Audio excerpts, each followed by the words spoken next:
Danke bafethu, welcome back to Nkuli Soccer. Lana sibona uGustin Sireno unomuntu wakhe lana, Inacio Miguel we-Kaizer Chiefs naye unomuntu wakhe, u-Arthur Salas naye unomuntu wakhe nengane yakhe. Then kuba u-Allende uhambela noma wakhe, akadlali u-Allende bafethu. La aya khona nje uhambela noma wakhe, umfana kama. Ayikho into e-wrong ukuba umfana kama, ngoba useva ey'ntweni ey'ningi, but eyi iningi kakhulu imali anayo u-Allende, kumele ayidle namantombazane, ayikho le ndaba yakhe.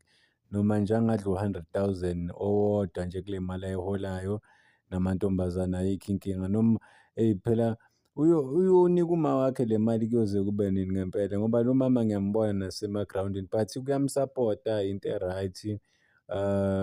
But-ke akamniki isikhathi bafowethu akwazi ukuphefumula naye azenzele into afuna ukuzenza. Everywhere lo mama akadlali ngempela. Justin Sireno kuyabonakala ngempela ukuthi uyakwazi ukubahlanganisa abantu overall, because I remember, I think bekuyi-birthday yakhe even last season or so nini, but nje uyaba-host abadlali be-Kaizer Chiefs neMamelodi Sundowns. Ujwayele nje ukuthi bahlangane bahlale, whether i-dinner or bakhiphe into enjalo, but is family orientated masibheka uGustin Sireno overall.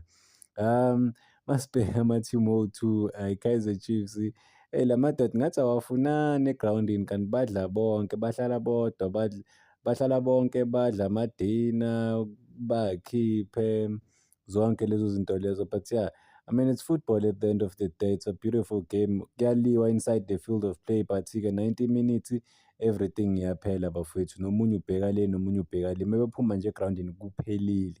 Or whatever into beyenzeka egrawundini, bekuliwa, kushaywana, abanye bathola ama-red card, ama-yellow card, but-ke amaphaphu phansi once uRevlo wayiqeda igame, because i-war it's about 90 minutes. After lokho-ke akusafani nakudala ukuthi umuntu nizozondana ama-rivals.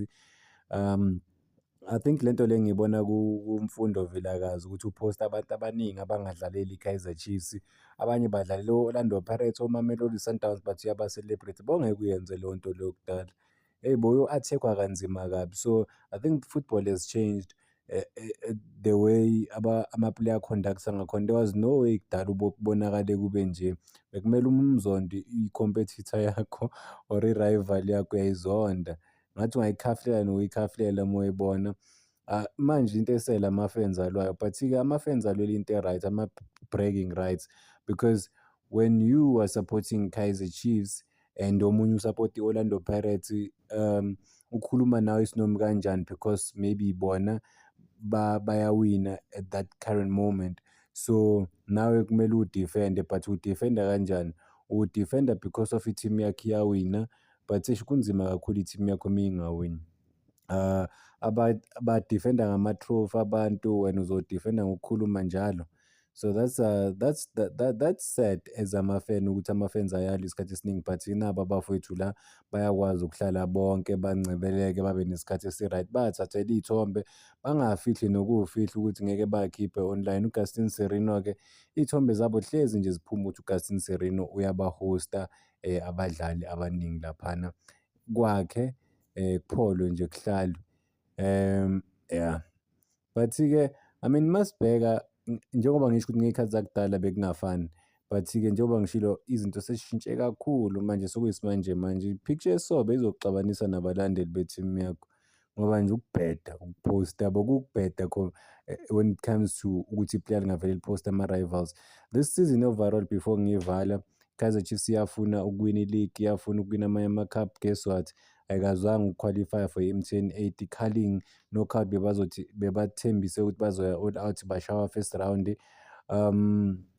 But-ke manje into esele, or into ekumele bayidlalele ukuziprova ngempela ku-continental level, ukuthi bakwazi ukuqualifya kuphi, kuma-group stage at least. I mean last season Stellenbosch sikwazile ukufika kuma-semi-final. Imagine if i-Kaizer Chiefs ingay'misela ukuthi ingakwazi ukufika kuphi. Asisho ukuthi ngoba i-Stellenbosch isifikile wonke umuntu odlalayo uzokwazi ukufika la kufike khona i-Stellenbosch, cha.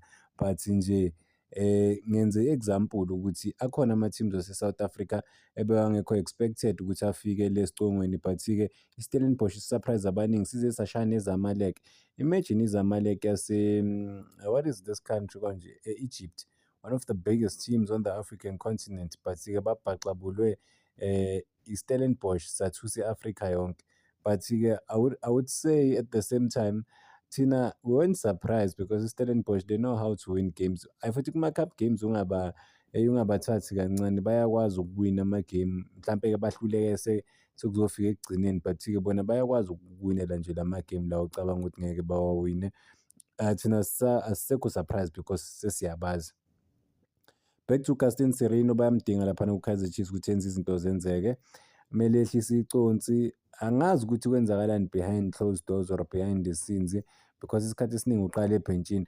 But funny enough, methola i-chance yokudlala lo muntu lo uyakwazi to bring it inside the field of play abe lively, uyakwazi ukushape igame ayichange. Once wangena kuba ne-flair and kuba ne-sense of urgency, uyazama ukuphusha ngempela ukuthi athole ama-results or asize i-team. Isikhathi esiningi nje uyafuna ukucontribute laphana phambili. INasho Miguel ziningi izinto okumele improve-ke yena. Kumele ngabe uyajima njengoba bangcebeleka bame la kuthathwa iy'thombe kuyasho ukuthi they went out or bebenzani, yena kumele ngabe uyajima. INasho Miguel ziningi izinto ashoda ngazo in terms of ukuba i-defender like okumele alungise, but ulungisa kanjani izinto if like you're comfortable ekwenzeni amaphutha overall. So yeah, kumele improve. I don't think uNasho Miguel mina, well, this is just my prediction. Once kwaba nolokhunjana Dudley ebuya, uMsimango yabuya, iNasho Miguel uzoba senkingeni serious futhi hayi inkinga encane. But-ke mhlampe ukulo kubuya kwamanye ama-players naye kuzomphusha kummotivate ukuthi naye aphushe akwazi ngempela ukudeliver ama-big performances because akumelanga adlale based on ukuthi bathi uyi-leader, no, kumele adlale based on ama-performances awanika i-team laphana week in and week out, not because of uyi-leader le-team or is one of the leaders. It's gonna be highly competitive laphana emuva but at the same time ku-exciting. Arthur Seles kuMamelodi Sundowns, possibly one of the most exciting players ku-South African football overall. Kuyabonakala ukuthi umfana is gaining confidence kancane kancane, but-ke iMamelodi Sundowns so far they've been on and off, so akusiyo iMamelodi Sundowns le dominate-ayo iplay kakhulu lesiyijwayele. So nabo as iMamelodi Sundowns ziningi izinto ekumele ba-improve as i-Sundowns ukuthi bakwazi ukubuyela to their normal standards sokudeliver ama-results, sokwenza izinto ngempela zenzeke. Sokulwa, I mean i-style seMamelodi Sundowns overall i-game model yabo bafowethu thina esiyazi ngeMamelodi Sundowns ukuthi badume ngani, benza izinto kanjani, konke nje lokho i-contribution yakho i-contribution yabo laphana. Maybe abanye abantu singasho ukuthi they are missing uLucas Ribeiro. Yes, they can miss uLucas Ribeiro as one of the most exciting players, but Arthur Seles after Madina in khumbula ukuthi you have to carry Mamelodi Sundowns, konke kulele ezandleni zakho-ke manje ukuthi uthathe i-responsibility yeah overall. Cela uyibamba la kwamanje. Abazi-enjoye lapho Augustine Sirino nabo Arthur Seles nabo Inacio Miguel. Alende uzipholele noma wakhe nkosazana wakhe ukuthi angeke ngivumele labantu badle imali yomntanami, ngihamba nawe la oya khona. Danko.